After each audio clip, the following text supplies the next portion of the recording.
చింతపల్లిలో nature వ్యాలీలో premium villa flat owner కావడానికి కింది నెంబర్లను సంప్రదించండి. నమస్తే, వెల్కమ్ టు సుమన్ టీవీ. నేను మీ ఈశ్వరి. మనం ఇప్పుడు అన్నమయ్య జిల్లా రాయచోటిలో లావణ్య ఇంటి వద్ద ఉన్నాము. తను ఉర్రి వేసుకొని ఆత్మహత్య చేసుకోపోయింది. ఏం జరిగిందో ఏంటో వాళ్ళ తల్లిదండ్రులను అడిగి మనం ఇప్పుడు తెలుసుకోపోతున్నాము. నమస్తే అమ్మా, మీ పేరుమా? అంజలి మేడం. ఏం జరిగిందమ్మా మీ పాపకి? తెలియదు, ఎందుకు చనిపోయింది? మాకు తెలియదు మేడం. 5:30 పాటుకు నాతో పాటు లేచి వచ్చింది. నేను వస్తానమ్మా, నేను 9కి వచ్చింది. అక్కడ కూర్చునింది పని దగ్గర. 7 గంటలకు చూసుకునింది. మా కాళ్ళ పట్టి లేదమ్మా అని ఇంటికి వచ్చింది. వాళ్ళ నాన్నతో మాట్లాడి 7:30కు వాళ్ళ నాన్నతో పాటు ఆడ మళ్ళీ నా దగ్గరికి వచ్చి ఇడిచిపెట్టి నా అమ్మ దగ్గర వచ్చింది నా బిడ్డ. వాళ్ళ నాన్న ఇడిచిపెట్టిపోయినాడు. మళ్ళీ 8:15కి మా టైం అవుతుందమ్మా స్కూల్కి అన్నీ వచ్చేసింది. దాని నుంచి నేనమ్మా మీరు పాండి మా రెడీ కానీ నేను వస్తాను, జడలేస్తానని చెప్పాను నా బిడ్డకు. నేను 9:20కి ఆ నుంచి బయలుదేరి ఇంటికి 9:25కి ఇంటికి వచ్చే గుడికి నా బిడ్డ లోపల చూస్తే ఆ విధంగా ఉండదు మేడం. అది మా గవర్నమెంట్ స్కూల్లో చదువుతాను, 8th క్లాస్ మేడం నా పాప. మళ్ళీ వాళ్ళ నాన్నతో అదే ఆఖరి మాట మాట్లాడింది. స్కూల్కి పోలేదు మేడం అసలు. అక్కడనే నా దగ్గర నుంచి మా టైం అవుతుంది, నేను వస్తా స్కూల్కు రెడీ అయ్యడానికి పోతానమ్మా, నువ్వు రామ్మ గబక నా జడ లేదు నేను పోతాను స్కూల్కి అని వచ్చేసింది 8:15కు ఇంటికి. అంటే స్కూల్లో ఏమన్నా జరిగిందా లేదంటే స్కూల్లో ఏమీ జరగలేదు. పాప స్కూల్కి హాజరయ్యడం కూడా బుధవారం 10వ తేదీ హాజరైంది. బేస్తారం 11వ తేదీ స్కూల్కి పోలేదు, శుక్రవారం పోలేదు, ఇంకా శనివారం సెకండ్ సాటర్డే ఆదివారం లేదు. ఈ 2 రోజులు కూడా 4 రోజులు పోలేదమ్మా స్కూల్కి అని వాళ్ళ ఆయన సోమవారం నీ బుద్ధన్న పోమ్మా అని వాళ్ళ ఆయన చెప్పినాడు. సరే డాడీ పోతాను, పోలేను డాడీ నేను స్కూల్కి పోను డాడీ అని వాళ్ళ నాన్నతో కూడా చెప్పిందంట. పోకుండా ఎట్లమ్మా పోవాలమ్మా స్కూల్కి అని వాళ్ళ నాన్న చెప్పినాడంట. సర్లే డాడీ పోదాలే డాడీ నన్ను అమ్మ దగ్గర వదిలే డాడీ అని 7:30 వాళ్ళ నాన్నతో చెప్పి వాళ్ళ నాన్న ఇడిచిపెట్టేసిపోయినాడు నా దగ్గర. 8:15కి అమ్మ నేను స్కూల్కి పోతానమ్మా టైం అవుతుందమ్మా నా దగ్గర నుంచి ఆ నుంచి వచ్చేసింది. సరే అమ్మ మీరు పోయి నీళ్ళు పోసుకొని స్నానాలు చేసి రెడీగా ఉన్నారమ్మా నేను వచ్చి జడలేస్తానని చెప్పినాను. ఇంటికి వచ్చి చూసే గుడికి ఆ పక్కింటి పాపని అడిగినాను, ఏం ఆశ మా పిల్లలు స్కూల్కి పోయినారంటే లేదక్క 2 పిల్లలు పోయినారు, భవిత వరుణ్ స్కూల్కి పోయినారు, పెద్ద పాప ఇంట్లో ఉండదనింది. నేను వచ్చి చూసి కట్టన్ అట్లే ఉన్నింది. ఆ కట్టన్ దిగి ఇట్లా అనే గుడికి నా బిడ్డ ఏలాడి పడిపోయింది మేడం. అంతేనా నాకు జరిగింది, ఇంకేమీ తెలియదు. ఏమి జరిగిందో లోపల ఏమో నాకు తెలియదు. నా బిడ్డ నాకు లేకుండా పోయింది. ఎందుకు అట్లా విధంగా చేసుకునిందో నాకు తెలియదు. పాపకి ఏ శత్రువు లేదు, ఏమీ లేదు. ఎందుకు ఆ విధంగా చేసినారో తెలియదు, ఎవరన్నా వచ్చినారో అనే తెలియదు. ఆ పిల్లకైతే ఆ పిల్ల వేసుకోలేదు. ఆ పాప వేసుకోవాలన్నా కూడా ఆ పాప చక్కగా ఏలాడిపోతుంది. ఒకసారి వాళ్ళని ఎంక్వైరీ చేయండి. మేము వచ్చినప్పుడు ఆ పాప బాగున్నారు, వాళ్ళని ఏమన్నా అడగండి, ఎవరన్నా వచ్చారా ఏమని వాళ్ళని అడగండి, విచారించుకోండి. మేము వచ్చే గురికి అయితే ఆ పిల్లల్ని అడిగినా, ఆ పిల్లల్ని అడిగేసి నేను ఇంట్లోకి పోయాను. పక్కింటి పాపని అడిగేసి నేను ఇంట్లోకి. వాళ్ళు ఇంటి పక్కన వాళ్ళు ఉన్నారు మేడం.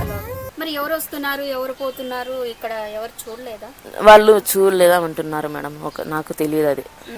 నేను వచ్చే సమయానికి ఆ పాప ఒకటి ఉన్నింది మేడం. ఆ పాప బాబు ఉన్నారు, ఈ పక్కన వాళ్ళు ఉన్నారు. ఆ పాపను అడిగినాను, ఏం ఆశ నా పిల్లలు స్కూల్కి పోయినారా అని అడిగాను. అక్క భవిత వరుణ్ 2 పిల్లలు పోయినారు అక్క, పెద్ద పాప ఇంట్లో ఉండదక్క అనింది. నేను కటన్ ఇట్లా అన్నా మేడం, డోర్ ఏమన్నా వేసుకొని ఏమన్నా పోయినారేమో, మామూలుగా డోర్ వేసేటప్పుడు కటన్ దిగేసి పోతారు స్కూల్కి పోయినా ఎడకన్నా మేము పోయినా ఇట్లా అన్నాను. వాకిలు కూడా తెరిసే ఉంది మేడం, డోర్ మూసేసి లేదు, కటన్ దిగేసి ఉన్నది. అట్లానే గుడికి నా బిడ్డ ఆల్రెడీ పడిపోయింది మేడం, ఊరేసినట్టు అయిపోయింది. ఎవరు వేసినారో నాకు తెలియదు, ఏమి జరిగిందో మాకు తెలియదు. మేమైతే పాపను ఒక మాట అనలేదు, ఏమనలేదు. నైట్ టైం కూడా నాన్న 11 హోంవర్క్ ఉందమ్మా రాపిమ్మ అంటే ఆదివారం నైట్ 11 వరకు ఇద్దరు రాసుకున్నాం మేడం. పాపకు నేను రాపించాను, పాప రాసిచ్చింది. రాపించినాము, ఫినిష్ చేసి ఇచ్చేసాను మేడం. హోంవర్క్ కూడా పెండింగ్ లేదు. ఇంగ్లీష్ టీచర్ ఏమమ్మా, ఇంగ్లీష్ టీచర్ ఏమమ్మా అని అన్నాను. ఏమ్మా ఇంతవరకు ఎందుకు ఇచ్చిందమ్మా అంటే, ఈ 2 రోజులు స్కూల్ ఉండదు కదమ్మా అని ఇచ్చిందమ్మా అని అంటే, ఏమ్మా అంటే హోంవర్క్ రాకుంటే రాసుకొచ్చిన వాళ్ళ కాళ్ళ కింద దుర్చాననింది మేడం అనింది మేడం. అంతేనా మేడం, నాకు నా బిడ్డ చెప్పింది అదే ఆటకు అన్నట్లు. ఏమి తెలియదు మేడం. పోలీస్ వారు ఏం చెప్పారు? విచారణలో ఏమన్నా తేలిందా? ఏమీ చెప్పలేదు మేడం. ఇంతవరకు పోలీసు వాళ్ళు కానీ ఆడ పోస్ట్ మార్టం చేయించిన వాళ్ళు కానీ ఏమీ తెలియదు మేడం, మాకు ఏమీ చెప్పలేదు. నిన్న వచ్చారు కానిస్టేబుల్, మా సెల్లు 2 ఎత్తుకోమన్నారు. ఇంతవరకు ఏమి విచారణ అయింది అని కూడా మాకు చెప్పలేదు. ఇప్పుడు పోవాలని రెడీ అయినాం మేడం, గంతలకి మీరు వచ్చారు అంతేనా.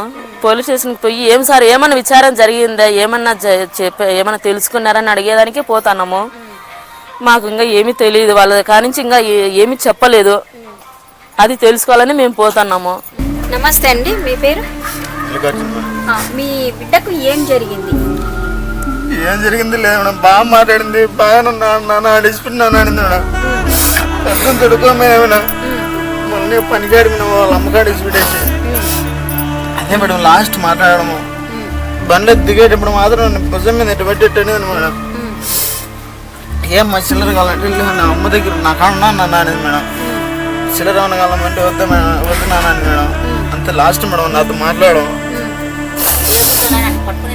నన్ను పట్టుకోవాలని నా తెగ్గు మాట్లాడదు. ఏమైనా ఏమన్నా అడిగారా? పాప ఏమన్నా డల్ ఉండడం కానీ డ్రల్లు లేదు మేడం. ఉండడం కానీ గమనించారా మీరు? పాపలో డ్రల్లు లేదు మేడం. స్కూల్లో ఏమన్నా డల్ గా ఉండడం వల్ల స్కూల్లో ఏమన్నా జరిగిందా?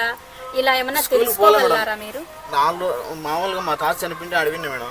పల్లె విన్నాము, బాగా పోయినాము, బాగా వచ్చినాము. ఆ పిల్ల స్కూల్కి హాజరు కావడం కూడా 10వ తేదీ హాజరైంది స్కూల్ బుధవారము.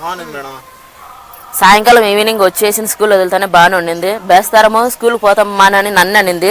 లేదమ్మా మనం నీళ్ళు చల్లించుకోవాలా, మనకు అది ముట్టమ్మా, ఖచ్చితంగా నీళ్ళు చల్లించుకోవాలా అని పోయినాం. బండ్లోనే ఆడిపోయినాం, బాగానే ఉండింది. నేను చేసింది మేము వచ్చేసిన నీళ్ళు చల్లించుకున్నాం.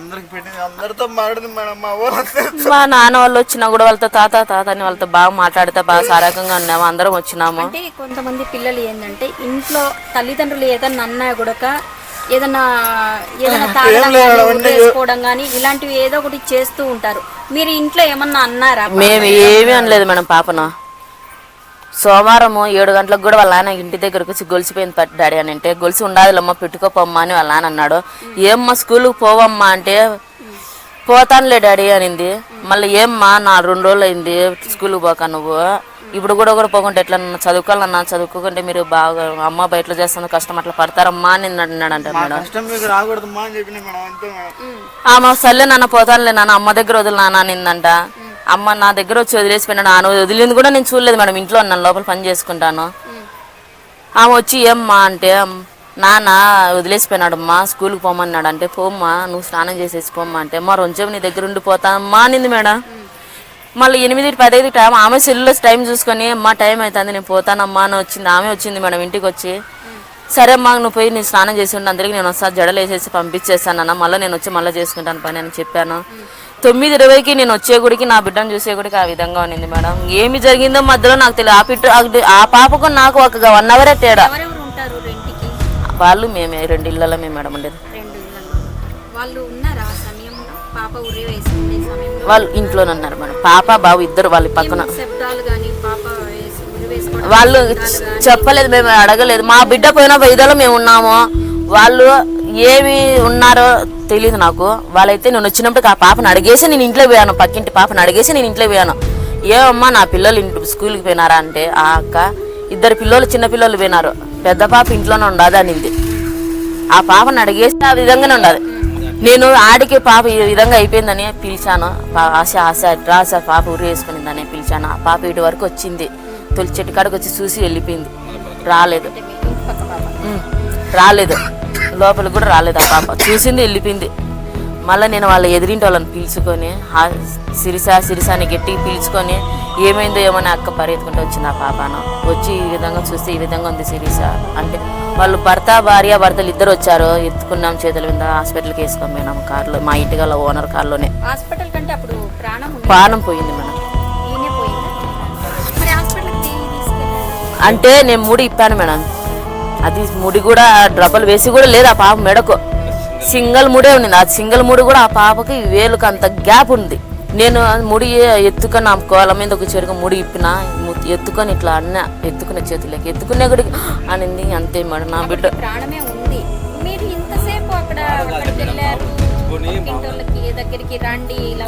నేను ఇంటి దగ్గర నుంచి ఇక్కడి నుంచే పిలిచారు మేడం. ఆ పాపకు అట్లా అంటే కాదు, ఇంట్లోకి పోయాను. ఆ పాపను అడిగేసి ఇంట్లోకి పోయాను. ఇంట్లోకి పోయి చూసాను నా బిడ్డ ఇట్లా ఉండింది, ఉరి వేసుకొని ఉండింది.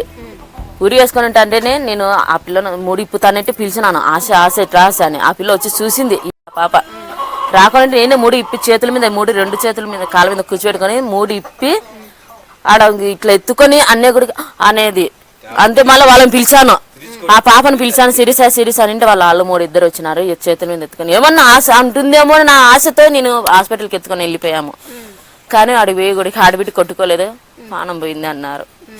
అంతేను మేడం అని చెప్పారు హాస్పిటల్లో. తర్వాత మళ్ళీ ఇక్కడికి ఇంటికి వేసుకొచ్చాము మేడం. రిటర్న్ తెచ్చారు. ప్రైవేట్ హాస్పిటల్కి తీసుకొని పోయినాము. వాళ్ళు హాస్పిటల్ అది private hospital Venkateswara hospital. Venkateswara hospital. అక్కడికి ఇంటికి తీసుకొచ్చాము మేడం. ప్రాణం పోయింది అనేసరికి ఇంటికి తీసుకొని వచ్చాము. మరి పోలీస్ వారికి ఎవరు ఇన్ఫార్మ్ చేశారు? స్కూల్ వాళ్ళంతా టీచర్ వాళ్ళందరూ వచ్చారు మేడం ఇక్కడికి. వాళ్ళు ఇన్ఫార్మ్ చేసినారేమో తెలియదు మాకు. మేము బిడ్డ పోయిన బాధలోనే ఉన్నాం కానీ అవన్నీ వాళ్ళకి ఎవరికి ఇన్ఫార్మేషన్ మేము చేయలేదు. మీరు ఇక్కడికి రిటర్న్ తీసుకొని వచ్చారు. అంతే. ప్రాణం పోయిందని పోలీసు వాళ్ళు ముందు రాలేదు. పిల్లోళ్ళు స్కూల్కి పోయింటేను పిల్లోళ్ళను పిలుచుకురాపండి పాపను చూసుకుంటారని మా మరిదిని పిలుచుకురామని పంపించాము. మా మరిది పిలుచుకొని వచ్చినాడు. అక్కడ మా మరిది చెప్పాడంట, పాప ఇట్లా వాళ్ళక్క చనిపోయింది ఊరి వేసుకొని పిల్లలు తోడుకొని పోతున్నాను సార్ అని చెప్పాడంట. ఇంకా వాళ్ళ పిల్లల్ని పిలుచుకొచ్చిన 5 నిమిషాలకు సార్ వాళ్ళు వచ్చారు. అంతా స్కూల్ మొత్తం టీచర్ వాళ్ళు సార్ వాళ్ళు అందరూ వచ్చి చూసుకుని మమ్మల్ని అడిగారు. ఇట్లా విధంగా జరిగింది సార్ అని చెప్పాను. నేను లేను సార్, ఆయన లేడు. మేము లేని సమయంలో ఎవరు వచ్చారో మాకు తెలియదు. బయట నుంచి వచ్చారో లోపల పక్కన లేదు వచ్చారో మాకు తెలియదు. నేను వచ్చి చూసేప్పటికి నా బిడ్డ ఈ విధంగా ఉన్నది అని చెప్పాను. మళ్ళీ సార్ వాళ్ళు అందరికీ సెల్లుల్లో పెట్టారు. పోలీసు వాళ్ళకి ఇన్ఫర్మేషన్ చేశారో ఏమో తెలియదు. అందరూ వచ్చారు. ఎంఆర్ఓ నుంచి మొత్తం వచ్చారు, విచారణ చేసినారు.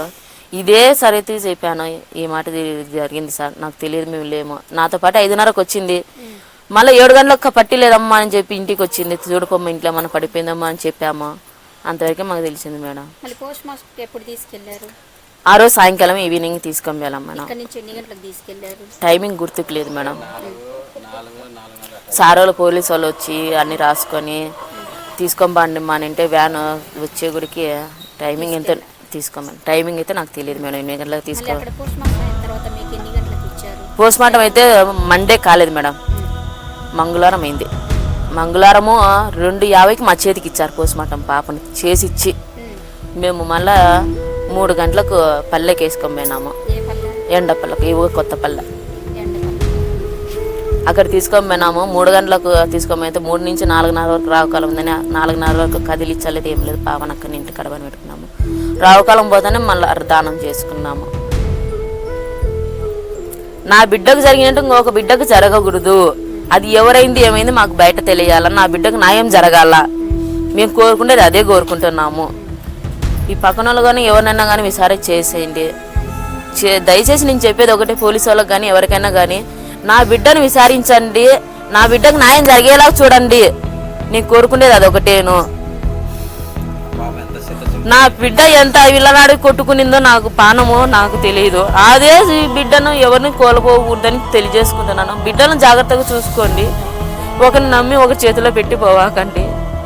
నా బిడ్డ ఎంతలా విడలాడిందో ఏమో, ఎవరు వచ్చి చూసే గురికి నా బిడ్డ అట్లా లేకుండా పోయింది. నా బిడ్డ ఎంతలా కొట్టుకునిందో, ఆ పైసకి కొందో ఏమైందో ఏమో మాకు తెలియదు. నాకు బిడ్డకు నాకు న్యాయం జరగ, నా బిడ్డ ఆత్మశాంతి చాలు, నాకు అదొకటి కోరిక ఉండాలి మేడం. అంతేని ఏమి కోరికలు మాకు లేవు. ఆ బిడ్డను మేము ఆశలు పెట్టుకున్నాము, ఎన్నో అనుకున్నాము మేడం. మాకు ఏమీ తెలియకుండానే అన్ని జరిగిపోయినా మా బిడ్డకు.